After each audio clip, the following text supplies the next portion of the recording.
এখন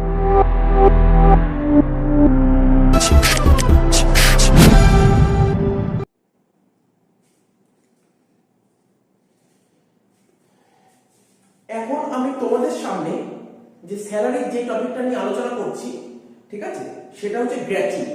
ছোট ছোট অঙ্কগুলো করছি এবং 2019 সালে অনার্সে গ্র্যাচুইটি যে অঙ্কটা এসেছিল এখন সেই অঙ্কটা করব, ঠিক আছে। তো কোশ্চেনটা করছি, তোমরা সবাই স্ক্রিনে দেখতে পাচ্ছ। কি বলতে, mister D Poddar an employee of a private company in Kolkata. Question বলে দিয়েছি, ব্যাকেটে বলেছে কি not cover under payment of gratuity. আমরা গ্র্যাচুইটি শিখেছিলাম, আমরা বারবার বলেছিলাম গ্র্যাচুইটি যখনই অঙ্ক করতে দেবে তোমাকে এক কোশ্চেন করতে হবে, গভর্নমেন্ট এমপ্লয়ি দিয়েছে নাকি নন গভর্নমেন্ট এমপ্লয়ি দিয়েছে। স্যার এখানে তো নন গভর্নমেন্ট এমপ্লয়ি দিয়েছে, ঠিক আছে। নন গভর্নমেন্ট এমপ্লয়ি দিলে গ্র্যাচুইটি যে আছে সেটা কি বলেছে, গ্র্যাচুইটি একটা কভার করেছে কি না কভার করেনি। স্যার এখানে বলেছে গ্র্যাচুইটি এক কভার করে। আমরা সব শিখিয়েছিলাম গ্র্যাচুইটি এক কভার করলে কিরকম কি এক্সেপশন পাওয়া যাবে, গ্র্যাচুইটি এক কভার না করলে কিরকম এক্সেপশন পাওয়া যাবে। তোকে মাথায় মনে করতে হবে গ্র্যাচুইটি এক কভার না করলে তার রুল কি ছিল, ঠিক আছে। তারপরে retire from service on 31 December 2021 A retire করেছে আফটার 32 ইয়ার্স 8 মান্থ, 32 বছর 8 মাস কাজ করার পর, ঠিক আছে। তো হি রিসিভ গ্র্যাচুইটি 9,80,000, সে গ্র্যাচুইটি পেয়ে গেল 9,80,000। His salary at the time of রিটায়ারমেন্টের সময় তার স্যালারি ছিল 32,000 পার মান্থ, দিয়েছিল 6,400 পার মান্থ। ব্র্যাকেটে বলেছে not forming part of salary. যার যার কাছে এখন সামনে বই আছে, ডি এর ব্র্যাকেটে বলে not forming part of salary, not forming part of salary তাহলে আন্ডারলাইন করো, ঠিক আছে। যদি আমরা কোনো রিটায়ারমেন্ট বেনিফিটের ক্যালকুলেশন করি, রিটায়ারমেন্ট বেনিফিটের যদি আমরা ক্যালকুলেশন করি সেখানে ডি এর ব্র্যাকেটে যদি লেখা থাকে not forming part of salary, তাহলে সেক্ষেত্রে ডি এটা নেব না, কি বললাম, নেব না।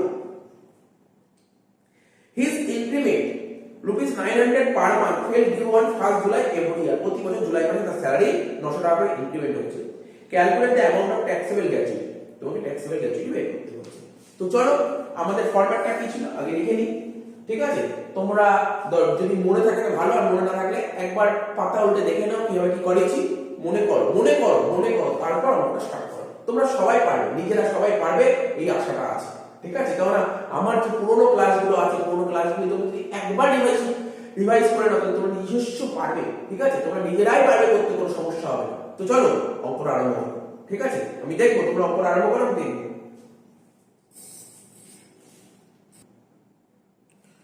তো দেখো তোমরা মিলিয়ে নাও, তোমরা তোমাদের খাতা খুলে মিলিয়ে নাও যে আমি যেটা করলাম এটা তোমাদের সঙ্গে মিলেছে কিনা। একদম পুরো এরকম ফরম্যাট হবে। যদি গ্র্যাচুইটি এক কভার না করে তাহলে এই ফরম্যাটই নামাতে হবে, বাইরে কোনো ফরম্যাট না, এই ফরম্যাট নামাতে হবে। কি লিখেছি আমি করো, কম্পিউটেশন অফ ট্যাক্সেবল গ্র্যাচুইটি, এটা বের করতে বলেছো, taxable gratuity of mister D Poddar for the assessment year 2022-23। কি লিখেছি, 2022-2023 আমাদের অ্যাসেসমেন্ট ইয়ার। এটা পার্টিকুলারস রুপিসে দুটো কলম করেছি। প্রথমে দেখবো গ্র্যাচুইটি রিসিভ, কত টাকা গ্র্যাচুইটি পেয়েছে পোদ্দার বাবু। দেখো পোদ্দার বাবু কত টাকা গ্র্যাচুইটি পেয়েছে। স্যার পোদ্দার বাবু গ্র্যাচুইটি পেয়েছে 9,80,000, এটা লেখো, আউটারে লিখবে, হ্যাঁ 9,80,000। এর থেকে কি করব, লেস করব, এক্সেপশন। এই যে পোদ্দার বাবু যে 9,80,000 টাকা গ্র্যাচুইটি টাকা পেলো, এই পুরো 9,80,000 এর উপর কিন্তু গভর্নমেন্টকে ট্যাক্স দিতে হবে না, গভর্নমেন্ট কিছু এক্সেপশন দেবে, ঠিক আছে। কিরকম এক্সেপশন, এই যে তিনটে আইটেম লিখেছি এর মধ্যে এটা লোয়ার, ঠিক আছে। তো দেখো কি লিখেছি, এক্সেপশন আন্ডার সেকশন 10 সাবসেকশন 10, ঠিক আছে। Under section 10 subsection 10 clause roman 3, যেহেতু নট কভার তাই রোমান 3, যদি কভার হতো তাহলে roman 2 will be list of the following, list, এই লিস্ট মানে লোয়ার, ঠিক আছে। কি লিখেছি, actual amount of gratuity receive, কত টাকা ছিল গ্র্যাচুইটি, 9,80,000। এখানে লিখে দাও 9,80,000, সেই 9,80,000 এখানে বসিয়ে দাও। Next half into 10 month average salary, half into 10 month, মাথায় রাখবে, half into 10 month average salary into service period. দেখো যদি গ্র্যাচুইটি এক কভার না করে সেক্ষেত্রে সার্ভিস পিরিয়ডটা কেমন হবে, আমি অনেক বলেছি, আবার বলছি, ফ্র্যাকশনটাকে ইগনোর করতে হবে। কাকে, ফ্র্যাকশন বললো। দেখো এখানে কত বছর কাজ করেছে, এখানে বলেছে 32 বছর 8 মাস কাজ করেছে। তো এখানে ফ্র্যাকশন কোনটা, মাসটাকে ফ্র্যাকশন বলে, মাসটাকে ইগনোর করবে। তাহলে আমি তোমাদের বলে দিচ্ছি, মনে রাখো 32 বছর 8 মাস কাজ করেছে, ঠিক আছে। যদি বলে দেয় যে গ্র্যাচুইটি এক কভার করেনি, তাহলে সেক্ষেত্রে যে মাসটা যাই লেখা থাকবে মাসটাকে তুমি টোটালি ইগনোর করে দাও। তাহলে 32 বছর অবশ্যই 32 লেখো, 32 লেখো। এখানে লেখো হাফ 10 মান্থ আমরা সেটা ক্যালকুলেট করব, বেরোবে কিছু না কিছু ইনটু 32 হলো। এবার তারপর থেকে কি করে পরে বলছি 10 মান্থ আমরা সেটা কত হবে, তারপর লিখো ম্যাক্সিমাম লিমিট। ম্যাক্সিমাম লিমিট সরকার বেঁধে দিয়েছে, সরকার বেঁধে দিয়েছে গ্র্যাচুইটির ম্যাক্সিমাম লিমিট 20 লাখ। 20 লাখ মাথায় রাখবে, কত 20 লাখ, এটা বলবে 20 লাখ, ঠিক আছে। এটা মাথায় রাখতে হবে, মনে রাখতে হবে। আচ্ছা, এখানে স্যালারি বের করতে হবে। স্যালারি বের করার নিয়ম তো জানি। এখানে গ্র্যাচুইটি তো স্যালারি বলতে কি বোঝায়, বেসিক, ডিএ আর কমিশন সে। বলো কি বললাম, বেসিক, ডিএ আর কমিশন সে। বলো কি বললাম, বেসিক, ডিএ আর কমিশন সে। তো বেসিক কিভাবে করব, দেখো আমি এখানে একটা দাগ কেটেছি, এটা করেছি কেউ পড়েও না জেনারেলি, আমি তোমাদের বোঝানোর জন্য করেছি। কি লিখেছি, আমরা 12টা মাসের নাম লিখেছি, ঠিক আছে। 12টা মাসের নাম। এপ্রিল থেকে ট্যাক্স জানি ওটা, এপ্রিল থেকে মার্চ অবধি হয়, তাই তো, তাই লিখলাম এপ্রিল থেকে মার্চ। এখানে কোশ্চেনে দেখো, কোশ্চেনটা পড়ো, কোশ্চেনটা পড়ে বলো রিটায়ার কবে করেছে, স্যার ডিসেম্বরে। তাহলে রিটায়ার যে ডিসেম্বরে করেছে এটাকে আমি আর লিখলাম, ঠিক আছে। আর বলে ইনক্রিমেন্ট কবে করেছে, স্যার জুলাই মাসে, এখানে লিখলাম জুলাই, দেখো এখানে লিখলাম আর, ঠিক আছে। তাহলে আমাদের নিয়মটা, আমাদের নিয়ম এবারে বলছি আমাদের নিয়ম, আমরা কি শিখেছিলাম, যে মাসে রিটায়ার করবে ঠিক তার আগে 10 মাসের স্যালারি নেবে। কি বললাম, স্যার যে মাসে রিটায়ার করবে ঠিক তার আগে 10 মাসের স্যালারি। আবার বলো, যে মাসে রিটায়ার করবে, যেই মাসে রিটায়ার করবে তার আগে 10 মাসের স্যালারি। তাহলে এখানে রিটায়ার করবে কোন মাসে, স্যার ডিসেম্বর, স্যার তার আগে 10 মাসের স্যালারি, একদম ঠিক, একদম ঠিক। তবে এখানে দেখতে হবে রিটায়ার করার ডেটটা কবে বলেছে। এই অঙ্কে বলেছে রিটায়ার করেছে 31 ডিসেম্বর, তাহলে আমরা ওই মাসটা কাউন্ট করব। কোন রাইটার কাউন্ট করে, কোন রাইটার কাউন্ট করে না। তুমি করতেও পারো, নাও করতে পারো, আমি কাউন্ট করব না, ঠিক আছে। সরি আমরা কাউন্ট করব, ঠিক আছে। যেই মাসে রিটায়ার করেছে ঠিক তার আগে 10 মাসের স্যালারি। যেহেতু এখানে রিটায়ার করেছে ডিসেম্বর মাসের 31 একদম শেষ দিনে, তাই আমরা ওই মাসটাই কাউন্ট করব। তাহলে তার আগে 10 মাস কত হচ্ছে, এই মাসটা ধরো 1 2 3 4 5 6 7 8 9, ঠিক আছে। তাহলে 9 মাস। আর কোন মাসটা নেব, এই মাসটা নেব, ঠিক আছে। তাহলে দেখো কোশ্চেন করে বলো, যেদিন রিটায়ার করেছে সেদিন স্যালারি কত ছিল, স্যার যেদিন রিটায়ার করেছে সেদিন স্যালারি ছিল 32,000 টাকা। যেদিন রিটায়ার করেছে সেদিন স্যালারি ছিল 32,000 টাকা, অর্থাৎ এই তারিখে ছিল 32, দেখো তোমাদের বয়সের সুবিধার জন্য লিখেছি, এখানে ছিল 32,000, ঠিক আছে। আর ইনক্রিমেন্ট কবে হচ্ছে, স্যার জুলাই মাসে ইনক্রিমেন্ট হয়েছে। জুলাই মাসে কত টাকা করে ইনক্রিমেন্ট হয়, 900 টাকা করে, তাই তো, 900 টাকা। তাহলে এখানেও ছিল 32,000, এখানেও 32,000 ছিল, এখানেও 32,000 ছিল, 32,000, 32,000, ঠিক আছে। যেদিন রিটায়ার করেছে সেদিন উদ্ধারক স্যালারি ছিল 32,000 টাকা। আর প্রতি বছর জুলাই মাসে ইনক্রিমেন্ট করে, তার মানে জুলাই মাস থেকে তো 32,000 টাকা কন্টিনিউ হয়েছে, তাই না। জুলাই মাস থেকে তো 32 কন্টিনিউ হয়েছে, তাহলে জুলাই মাসে 32, এখানে 32, এখানে 32, এখানে 32, এখানে 32, এখানে 32, ঠিক আছে। তো বুঝতে পারলাম। আর তার আগে কত ছিল, 900 টাকা করে কম, 900 টাকা কম, তাহলে কত হবে এখানে, তোমার 31,100, 31,100, 31,100। তাহলে ক মাস হলো, 1 2 3 4 5 6 7 8 9, ঠিক আছে। আর এই মাসটা 31,100। তাহলে বুঝতে পারলে কি করে করলে, কত সুন্দর। হ্যাঁ, অনেকের কাছে এটা কমপ্লিকেট লাগতে পারে, কিন্তু বোঝার জন্য প্রপার কনসেপ্ট বোঝার জন্য বলে প্রপার কনসেপ্ট, ঠিক আছে। এটা মাথায় রেখে দাও। তাহলে বেসিক স্যালারি কি করলাম, স্যার 32 1 2 3 4 5 6, তাহলে 32,000 টাকা 6 মাস, ঠিক আছে, প্লাস 31,100 4 মাস, ঠিক আছে। তো রিটায়ার করেছে কবে, যদি ডাউট থাকে আমি জানাও বলেছি। এখানে রিটায়ার ডেট বলেছে 2021, ঠিক আছে, 2021। তাহলে এই তারিখে 2021 রিটায়ার করেছে, তার আগে এইগুলো তো সব 2021, এটা 2021, তাহলে এটা কিন্তু 2020, ঘাবড়ে যেও না, ঠিক আছে, এটা 2020 ছিল। তো মাথায় রাখতে হবে তোমাকে। তাহলে এত অবধি দেখে নাও, ক্যালকুলেট করো, ক্যালকুলেট করে দেখো তোমাদের কত বেরোচ্ছে। তোমরা ক্যালকুলেট করে দেখো তোমাদের কত বেরোচ্ছে।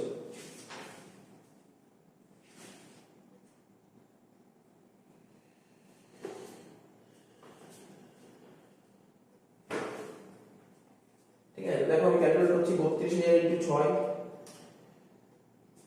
ঠিক আছে তো, আর 31,100 ইন্টু 4,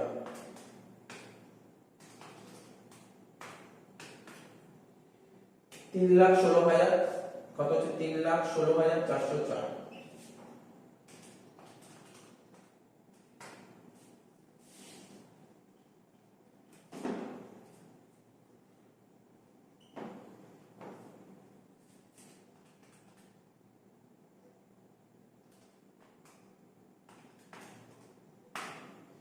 তিন লাখ 16,400, সরি 3,16,400, টোটাল করে 3,16,400, 3,16,400 হয়ে গেল। এরপর ডিএ, ডিএ টা নেবো না কারণ নট ফর পার্ট স্যালারি ওটা নেবো না। তাহলে কত হলো 3,16,400। এত তোমরা টুকে নাও, এত তোমরা টুকে নাও। আমি বলছি আশা করছি তোমাদের শর্ট টকা হয়ে গেছে, ঠিক আছে, ঠিক আছে, তোমাদের শর্ট টকা হয়ে গেছে। এবার কি লিখবো, লেখো এভারেজ স্যালারি, এভারেজ স্যালারি লেখো, এভারেজ স্যালারি 3,16,400 ডিভাইড বাই 10, তাহলে কত হচ্ছে 31,640। সেটা এখানে বসিয়ে দাও 31,640, শেষ, অঙ্ক শেষ, মেলাও। 32 বিভাগ করে 16, 31,640 ইনটু 16 কত হচ্ছে 5,06,240, 5,06,240। এই তিনটে বই ছোট কোনটা স্যার 98,000, এই সরি সরি কি বলছি এটা 9,80,000, এই তিনটা ছোট হচ্ছে 5,06,240।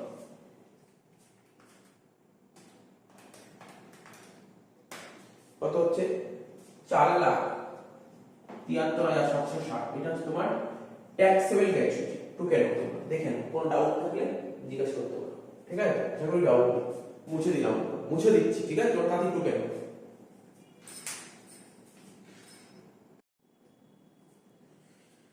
তো দেখো গ্র্যাচুইটি শেষ হলো, এবার আমরা লিভ স্যালারি করছি, একটা লিভ স্যালারি করি। 2019 সালে অনার্সে এসেছিল এরকম একটা লিভ স্যালারি চুজ করলাম, ঠিক আছে। বলতে mister Rahul Kumar Thakur retired on 8 February 2022 as a retire করেছে from a private company after completion of 30 year and 9 month of service। 30 বছর 9 মাস চাকরি করার পর রিটায়ার করেছে। he is entitled to 1 month leave, he is entitled to 1 month leave for each complete year of service, ঠিক আছে।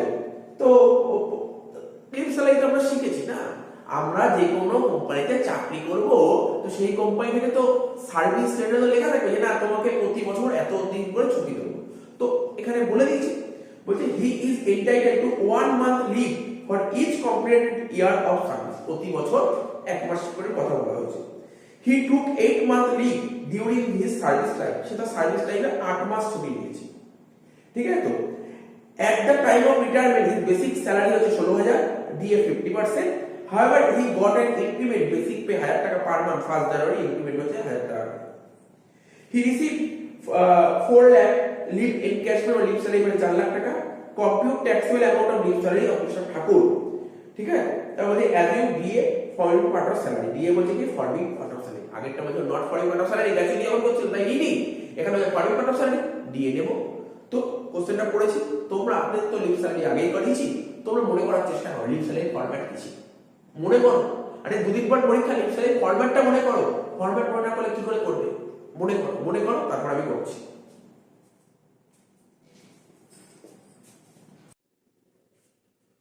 Next আমরা যে অঙ্কটা করব পেনশনের উপর বেস করে একটা অঙ্ক দিয়েছে, ঠিক আছে, পেনশনের অঙ্ক দিয়েছে। তো এই অঙ্কটা 2021 সালে অনার্সে এসেছিল, ঠিক আছে। তো দেখো কি বলেছে, mister Vishal retired from service on 31 October 2021। তো বিশাল বাবু সার্ভিস থেকে রিটায়ার করে 31 October 2021 and received 5 lakh as gratuity। এবং সে গ্র্যাচুইটি কত পেয়েছে, গ্র্যাচুইটি কত পেয়েছিল বলছে, সে গ্র্যাচুইটি পেয়েছে 5 লাখ টাকা। He was entitled to a pension 10,000 per month। তো জেনারেল ব্যাপার, ও অক্টোবর মাসে রিটায়ার করে, তার পেনশন চালু হওয়ার কথা কবে থেকে? নভেম্বর মাস থেকে পেনশন চালু হওয়ার কথা। কত টাকা করে পেনশন ফিক্সড হয়েছে? 10,000 টাকা করে প্রতি মাসে পেনশন পাবে ফ্রম 1/1/2022। ঠিক 2 মাস পর হি কমিউটেড, স্যার কমিউটেড মানে তুলে নিয়েছে বা বলতে পারো ভালো কথা বলতে পারো বেচে দিয়েছে, ঠিক আছে। 50% অফিস পেনশন, ওর যা পেনশন ফিক্সড হয়েছিল 10,000 টাকা করে, তার 50% পেনশন ও বেচে দিয়েছে, টাকার দরকার 50% পেনশন বেচে দিয়েছে, ঠিক আছে। এন্ড রিসিভ 50% পেনশন বেচে কত টাকা পাবে? 3 লাখ টাকা। ব্যাস, এটা ট্রিটমেন্ট করতে বলেছে, ঠিক আছে। তো পেনশনের নিয়ম তোমাকে বলে দিচ্ছি। পেনশন দু রকমের হয়, একটা কমিউটেড হয়, একটা আনকমিউটেড হয়। স্যার কমিউটেড পেনশন কোনটা? যেই এককালীন কেউ যদি তার লাইফে যা পেনশন থাকে, ঠিক আছে, সে মানে কি হয়, কিছুটা পেনশন কেউ বেচে দেয়, পেনশন বেচে দেয়, ঠিক আছে। বেচে দেওয়াকে বলে কমিউটেড। বা তুমি বলতে পারো, ধরো আমি রিটায়ার করেছি, আমার যা পেনশন ধরো ফিক্সড পার মান্থ, তার মধ্যে আমি ঠিক করলাম যে আমি এতটা পেনশন বেচে দেবো, এতটা পোরশন পেনশন বেচে দেবো, ঠিক আছে। তো যেই পোরশন পেনশনটা বেচে দেবো তার মধ্যে আমি কিছু টাকা পয়সা পাবো, তার ট্যাক্স ট্রিটমেন্ট কি হয়? এই যদি গভর্নমেন্ট এমপ্লয়ি বেচে তাকে কোনো ট্যাক্স দিতে হয় না, কিন্তু নন গভর্নমেন্ট এমপ্লয়ি তাকে ট্যাক্স দিতে হয়। এর নিয়মটা কি, কেমন ট্যাক্স দিতে হবে? যদি সে গ্র্যাচুইটি পায় তাহলে 1/3 of the full value of committed pension, আর যদি গ্র্যাচুইটি না পায় তাহলে half of the full value of committed pension, ঠিক তো। আচ্ছা, এটা তো হলো কমিটেড। স্যার আরেকটা কি পেনশন হয়? আনকমিটেড পেনশন হয়। দেখবে অনেক রিটায়ার করার পর প্রতি মাসে ব্যাংকে কি লাইন দেয়, আর দেয় তো প্রতি ব্যাংকে কি লাইন, ওটাকে বলা হয় আনকমিটেড পেনশন। কি বলা হয়? আনকমিটেড পেনশন, মাসে এই পেনশন। এই পেনশনের টাকাটা সমস্ত এমপ্লয়ির জন্য ট্যাক্স হয়েছে, গভর্নমেন্ট হোক বা নন গভর্নমেন্ট হোক। তো চলো অঙ্কটা করা যাক, অঙ্কটা করে দিচ্ছি। কি লিখবে? লেখো কম্পিউটেশন অফ ট্যাক্সেবল অ্যামাউন্ট, লেখো computation of taxable amount, computation of taxable amount, देखो computation of taxable amount of pension, computation of taxable amount of pension, ठीक है, taxable amount of pension of Mr. Vishal,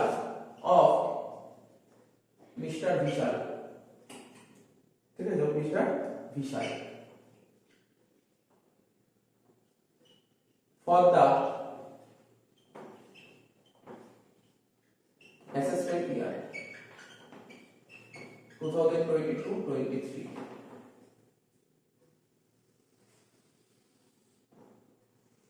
ঠিক আছে। ছোট্ট একটা দাগ কাটলাম।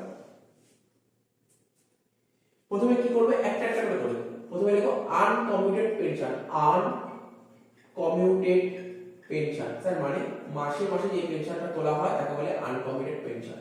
রিটায়ার করেছে কোন মাসে? স্যার অক্টোবর মাসে রিটায়ার করেছে, তাহলে পেনশন পাবে কোন মাস থেকে? নভেম্বর মাস থেকে পেনশন, নভেম্বর মাস থেকে। ওর পেনশন ফিক্সড হয়েছে 10,000 টাকা, ওর পেনশন ফিক্সড হয়েছে 10,000 টাকা, 10,000 ইনটু 2 করে। স্যার কেন 2 করলেন? স্যার 2 করলেন কেন? ও ধরুন অক্টোবর মাসে রিটায়ার করে, তো পেনশন পাবে নভেম্বর থেকে, তাহলে নভেম্বর, ডিসেম্বর, জানুয়ারি, ফেব্রুয়ারি, মার্চ, 5 মাস পাওয়ার কথা 10,000 টাকা করে। আরে তুমি কি বলছো? 5 মাস কি করে পাবে? ও তো জানুয়ারি মাসে ও 50% পেনশন বেঁচে দিয়েছে, তাহলে কি পুরো 10,000 টাকা করে পাবে? না স্যার, তাহলে কত করে পাবে? জানুয়ারি মাস থেকে 5,000 করে পাবে।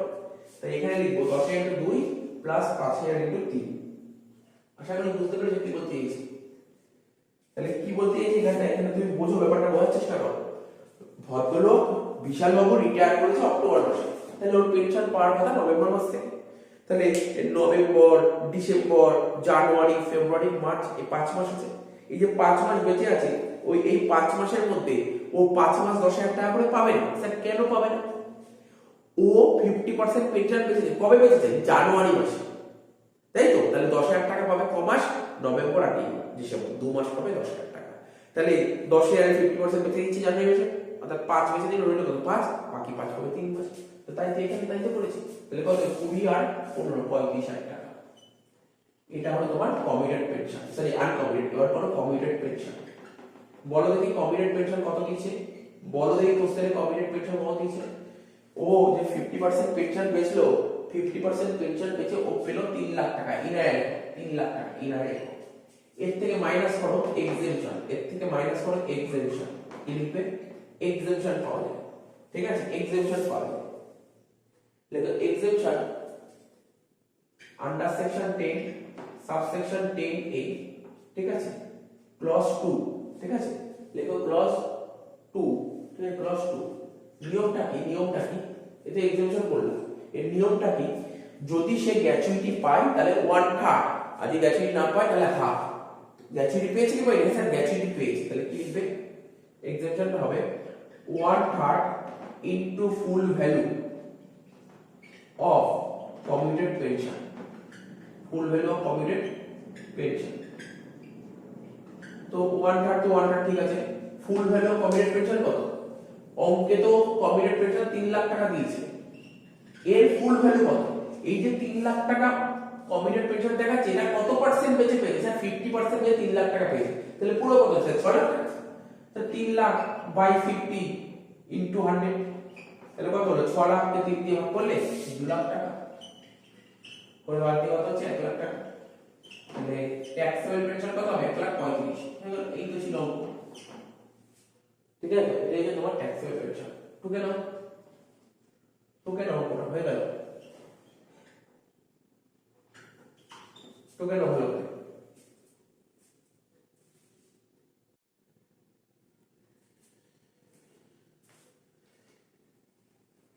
এরপরে যে অঙ্কটা করবো তোমরা সব স্ক্রিনে দেখতে পাচ্ছ, এটা হচ্ছে ইউআরপিএফ এর উপর একটা অঙ্ক, মানে আনরিকগনাইজড প্রভিডেন্ট ফান্ডের উপর বেস করে একটা অঙ্ক সেট করা হয়েছে। কি বলছে, mister Sourav Sikdar was working with a company at a salary of rupees 20,000 per month on 31st December 2021. তো বলছে মিস্টার সৌরভ শিকদার একটা কোম্পানি চাকরি করছে, তার স্যালারি ছিল 20,000 টাকা করে পার মান্থ, এও তাই। হি লেফট দ্য জব, সে চাকরিটা ছেড়ে দিয়েছে, ঠিক আছে, জবটা ছেড়ে দিয়েছে, এন্ড রিসিভ 2.5 লাখ টাকা, এবং সে 2.5 লাখ টাকা পেয়েছে, কেন, যে কোম্পানি চাকরি করছিল সেই কোম্পানির প্রভিডেন্ট ফান্ডে টাকা ছিল, ঠিক আছে, কোন প্রভিডেন্ট ফান্ড, ইউআরপিএফ এর টাকা ছিল, তো যেহেতু চাকরি ছেড়ে দিতে ওইটা মানে ফান্ডে যে টাকাটা ছিল সেই ফান্ডের টাকাটা রিফান্ড হয়ে যাবে, তাই বলেছে দ্য অ্যামাউন্ট অফ 2.5 লাখ টাকা, এই 2.5 লাখ টাকা অ্যামাউন্ট হচ্ছে, এই 2.5 লাখ টাকার মধ্যে 50,000 টাকা হচ্ছে ইন্টারেস্ট, 2.5 লাখ টাকার মধ্যে 50,000 টাকা ইন্টারেস্ট, তাহলে কি 2 লাখ টাকা ক্যাপিটাল আর 50,000 টাকা interest. both Sourav and his employer contributed equal amount to the provident fund, provident ফান্ডে যে 2 লাখ টাকা ছিল তার মধ্যে মালিকের ছিল 1 লাখ টাকা আর সৌরভের ছিল 1 লাখ টাকা, 1 লাখ 2 লাখ, তাহলে তো বলতে পারি ইন্টারেস্ট 50,000 টাকা, তার মধ্যে মালিকের ছিল 25,000 টাকা আর সৌরভের ছিল 25,000 টাকা, বলতেই পারো। how the amount received by the Mr. Shikdar will be treated for income tax purpose during the assessment year by দেখো লিখে দিয়েছি, যা যা বললাম লিখে দিয়েছি। ক্যাপিটাল কন্ট্রিবিউশন কত, 2 লাখ টাকা আর ইন্টারেস্ট 50,000, টোটাল 2.5 লাখ টাকা, ঠিক। Payment received in respect of mister Sourav Sikdar, ওর কন্ট্রিবিউশন কত, সৌরভের কন্ট্রিবিউশন কত আছে, টোটাল 2 লাখ টাকার মধ্যে মালিকের 1 লাখ হলে সৌরভেরও 1 লাখ, তাই তো। আর আমরা কি জানতাম, আমরা ইউআরপিএফ আগে শিখেছি, ওখানে কি শিখেছিলাম, আমরা শিখেছিলাম এমপ্লয়ি যদি কোনো কন্ট্রিবিউট করে, কি বললাম, মিস্টার এমপ্লয়ি মানে এখানে সৌরভের কন্ট্রিবিউশনটা এক্সেম্পট ফ্রম ট্যাক্স, ঠিক আছে, তাই লেখা আছে, দেখো own contribution exempt from tax. Next employer contribution, আমি আগেরটা বললাম সৌরভের কন্ট্রিবিউশন, এবার বলো সৌরভের মালিকের কন্ট্রিবিউশনটা কি হবে, সৌরভের মালিকের কন্ট্রিবিউশন 1 লাখ টাকা, আর সৌরভের মালিক যে টাকাটা কন্ট্রিবিউট করেছে তার উপরে ইন্টারেস্টও হচ্ছে 25,000 টাকা, টোটাল 1,25,000 টাকা কোথায় চলে যাবে, স্যালারিতে চলে যাবে, ঠিক আছে। আর কি, আর সৌরভ যে টাকা কন্ট্রিবিউট করেছে 1 লাখ টাকা, ওর উপরে ইন্টারেস্ট 25,000 টাকা, সেটা চলে যাবে আদার্স সোর্স, এখানে এই কথাগুলোই লেখা হয়েছে। তো সুতরাং এই যে এখন যে পয়েন্টটা বললাম, এই পয়েন্টটা খুব ভালো করে মাথায় রাখবে, স্যালারিতে আছে এরকম পয়েন্ট আছে, বা তোমরা যে হেডস অফ ইনকাম করো তখন সেখানেও কিন্তু পয়েন্টটা নিতে হবে, ইউআরপিএফ ট্রিটমেন্টটা তোমরা অবশ্যই নিতে, ঠিক আছে। তো এগুলো নোট করে নাও, তারপর দেখি এরপরে কি করা যায়।